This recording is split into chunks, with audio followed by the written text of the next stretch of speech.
Kabisaduhin mo na kahit konti para bukas pag nabunot ka, makakasagot ka pa rin kahit konti.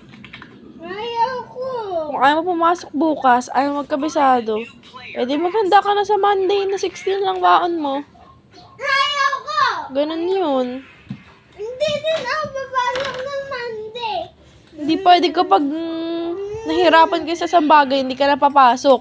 Ayoko. Ganun talaga ang buhay. Kailangan, kahit mahirap, gagawin mo pa rin. Ayoko. Bahala ka. Kailangan mo rin naman sa high school yan. Di naman yan pang ngayong grade 4 lang eh.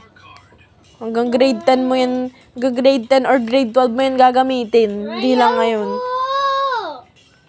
Bahala ka.